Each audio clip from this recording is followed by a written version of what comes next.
모두 자리에 일어나 주십시오. 관상의 태극기를 강해 주십시오. 이렇게 대하여 경례.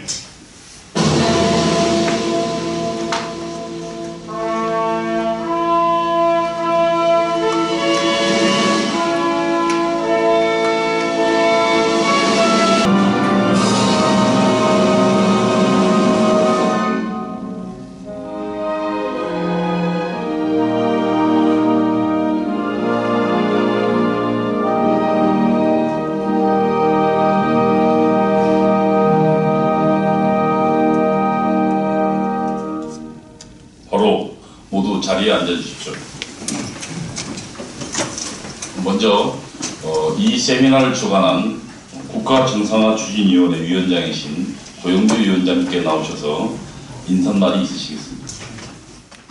먼저 그동안 어려운 여건 속에서도 북한 주민들이 인권 개선을 위해 노력해오신 북한 인권단체 관계자 여러분들께 경의를 표하고, 특히 오늘 행사를 위해 수고해주신 자유민주연구학회의 조영규 회장님과 관계자 여러분들께 진심으로 감사를 드립니다.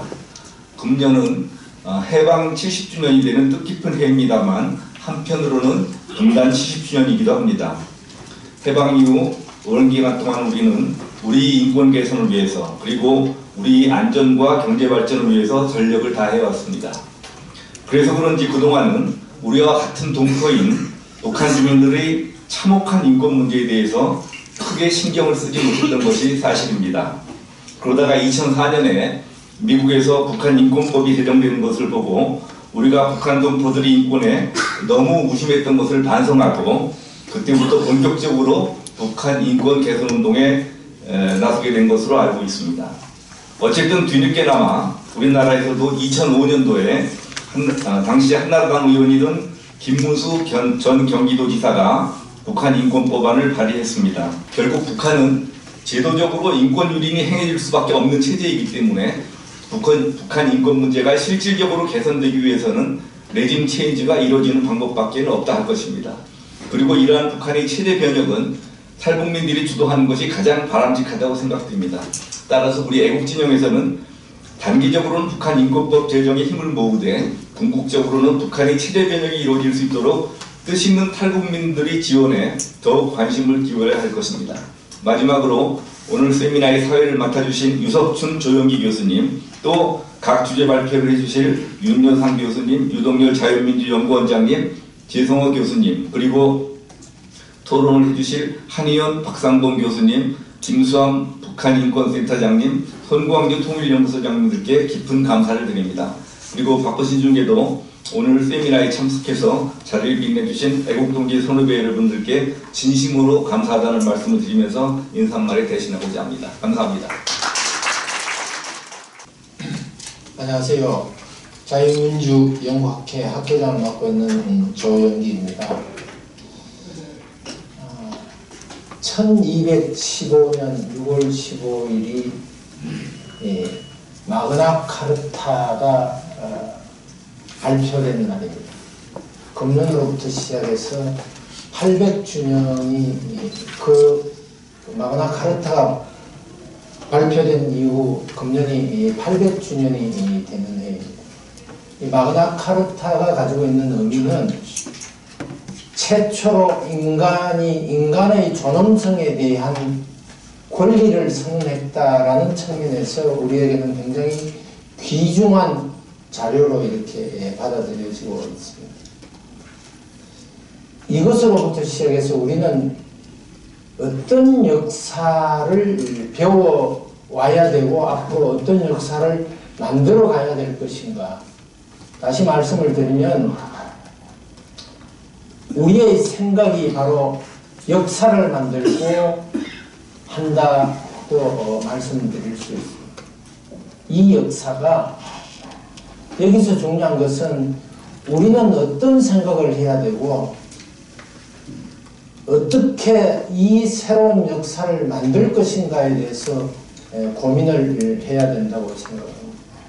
그런 의미에서 오늘 저희 자유민주연구학회와 국가정상화 추진위원회에서 북한 인권 어떻게 할 것인가 라는 세미나는 저는 굉장히 의미가 있다 이렇게 생각을 합니다.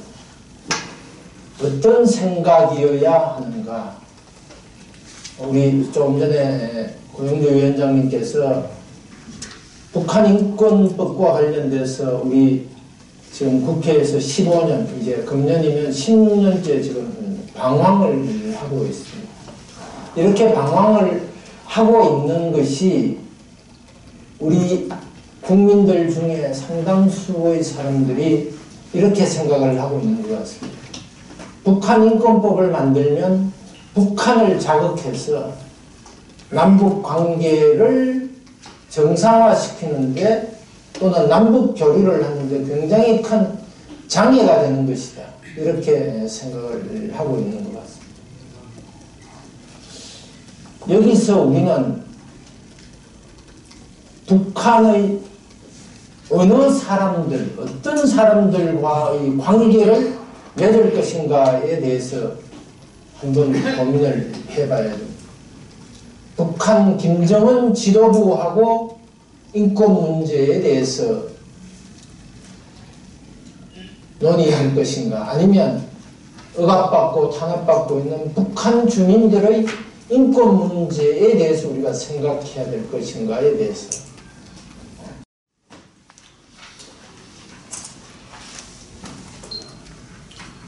네, 여러분 반갑습니다. 제1세션을 시작하도록 하겠습니다. 사회를 맡은 저는 연세대 사회학과 교수로 일하고 있습니다. 발표자 두 분은 윤여상 국민대 교수님, 유동열 자유민주연구원장, 토론자 두 분은 한의원 동국대 법대 교수님, 박상봉 명지대 교수님 이렇게 모셨습니다. 윤여상입니다. 제가 오늘 첫 번째를 맡게 되었는데요. 북한 인권 무엇이 문제인가, 제가 맡은 제목은 이런 내용이고 아마 뒤에 주로 구체적인 해결 제언들이 이어지기 때문에 저는 아마 앞부분을 그냥 소개하는 그런 역할을 맡게 될 것 같습니다. 이렇게 좋은 자리에 불러주셔서 감사드립니다.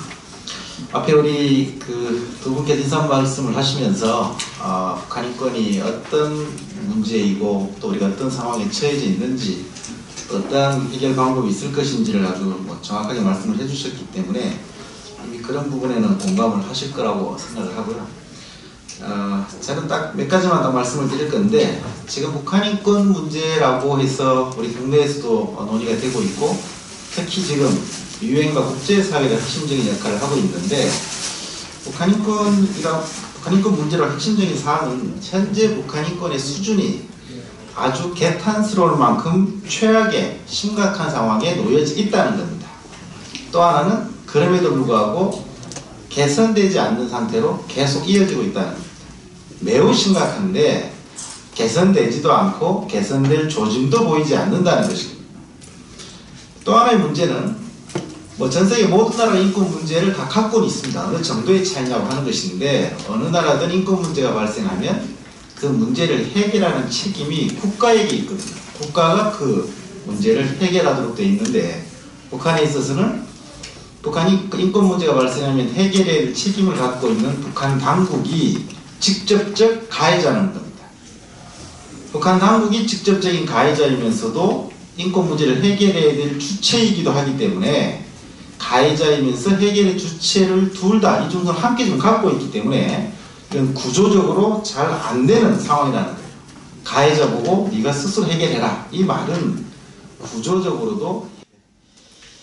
북한 인권 문제에 대해서는 이제 사실상 전문가에 맞습니다. 많고 유동열이가 북한 인권 전문가는 아닙니다. 그렇지만 이제 제가 지금 대남전략과 국내 동북 문제 등을 연구하기 때문에, 아까 고영주 위원장님께서 인사만 할 때 한 북한 인권에 대한 말이 사실상 그게 정답입니다. 이게 더 이상 거기다 덧붙일 것도 없고 뺄 것도 없고 정답인데, 이 북한 인권 문제가 결론부터 말씀드릴게요.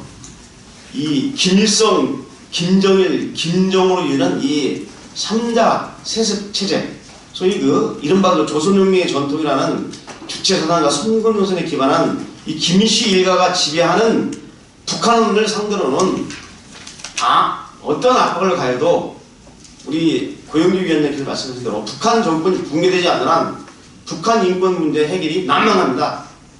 이걸 우리가 솔직히 인정하고 들어가야 돼요. 그렇기 때문에 저는 북한 인권이 이 김씨 정권 하에서는 절대로 해결이 안 된단 말이에요. 왜 해결이 안 되냐면은 북한에서 인권 문제를 건드리는 자체가 북한 김씨 집단의 체제 정통성과 취지 결부도 있어요. 북한 인권 문제를 인정하는 순간 북한의 이른바 조선인의 전통이 다 무너지고 북한 체제의 정당성이 없어지는 겁니다. 그러니까 그 김정은이가 섣불리 북한 인권을 인정하고 개선하면서 국제사회에 나오겠다는 것은 이 조선혁명의 전통을 배신하는 거예요. 바로 자기 권력의 중심축이 무너지기 때문에 이걸 받아들일 수가 없는 거죠. 북한 핵 문제하고 인권 문제 다 마찬가지입니다. 그 절대 포기할 수 없는 상황이에요. 그렇기 때문에 제가 여기서 말씀드리는 것은 뭐냐면 어차피 해결이 안 될 북한 인권, 저 정권이 존재할 때 우리는 그러지 말고 북한 인권 문제를 지속적으로 잘 활용해서 어떻게 우리 대한민국 국익에 맞게 전략적으로 활용할 것인가 하는 문제, 이 문제를 제가 오늘 제기하고자 하는 겁니다. 이 주제를 가지고 오늘날 국제사회는 주권국가 독립의 원칙이라고 하는 1648년도 베스트팔렌 조약의 원칙이 여전히 유효합니다만은 그러나 인권 문제, 그 다음에 환경 문제, 그 다음에 과학기술 문제에 대해서는 국경이 없습니다. 그러니까 오늘날 체제는 인권이나 과학 문제라든가 환경의 문제에 대한 지적은 내정 간섭이 아닙니다. 지금 이 순간에도 제가 열흘 전에 국회 통일은 이런 분단 기간 중에 우리 정부, 시민단체, 국민이 이런 분단 문제를 해결하는 노력의 결과라고 생각합니다. 지금은 힘들고 어렵지만 우리가 이걸 감당하지 않으면 절대로 이뤄낼 수 없는 것이 통일이다 이런 생각을 또한 하게 됩니다. 그런 의미에서 힘들지만 우리가 가야 할 길을 가야 된다는 생각을 하게 되고 독일 통일 과정과 통일 후에도 독일 통일을 이끌어냈던 세력은 결국은 통일 세력과 동독 주민 두 번째 세션인 국제연대와 관련된 에 따라서 유엔 이제 그 인권사회 보호가 이루어지고 그다음에 총해결이 안전보장이사회까지 지금 이제 진행이 되고 있다는 거죠. 특히 뭐냐면 이 보고서에서도 그 권고안의 내용을 보면 이 인권이사회가 총회 보고하고 이것이 결국은 또 안보리까지 또 회부가 돼서 국제형사재판소에 제소하는 그런 그 문제를 제시했다는 거죠. 그래서 북한 인권 문제는 이제 뭐냐, 뭐 권고나 비판이나 또 결국 과거에는 국제인권규범의 위반이다. 그냥 국제법의 한 부분인 국제인권규범의 위반이라고 하는 그런 차원의 논의가 지난 뭐 한 길게 20년, 97년부터 한 2013년까지 이루어졌다면 작년부터는 이제 국제형사사법의 문제다. 국제형사사법 차원의 이슈로 부각이 되고 있고 이것은 처벌돼야 할 범죄이다. 범죄 수준에 이르고 있다. 라고 하는 침해인지에 대한 모니터링에서 그런 이 북한 내에서 이루어지고 있는 이런 광범위하고 조직적이고 광범위하며 중대한 인권 침해가 단순히 어떤 그 협약상의 침해가 아니라 국제 인도법상 국제 범죄에 해당되는지에 대해서 판단을 했고 COI가 그것을 법적으로 판단을 하고 그것은 이제 처벌이 필요하다고 공고까지 갔기 때문에 이런 부분에 대한 것은 우리가 충분히 이제 북한 인권을 바라보는 아니면 접근하는 개선하는 전략에 본질적인 변화가 온 것은 맞다. 그렇기 때문에 북한의 경우는 아까 슈프림 리더를 최동현 교수님 말씀하셨지만 북한의 경우는 자신들이 최고 존엄으로 옹리해야 되는 지도자를 겨냥했기 때문에 그 밑에 있는 그 이 소위 이 엘리트의 본질을 이제부터 이제 다룬다기 시작하다. 저는 이제 그렇게 봅니다. 그러니까 이제 북한 인권 문제가 한국 사회에서 1997년에 북한 인권 시민연합이라는 걸 처음 만들었고, 그 다음에 북한 민주 네트워크, 그 다음에 뭐 기독교에서 많은 것이 나왔는데 이제 한 17년 됐잖아요. 그래서 이제 시작이 됐는데 사실은 이제부터 제가 보기에는 북한 인권 문제는 이제부터 이제 시작이라고 생각이 듭니다. 최근에 이제 북한 당국에서 굉장히 빠르게 북한 이동 문제에 대해서 반응을 하는데요. 신동혁의 문제라든가 뭐 박영미에 대해서 바로바로 막 그 치고 나오는데 이런 반응을 보이는데 제가 보기에는 이제 우리가 큰 승세를 타고 있는 것은 분명하지만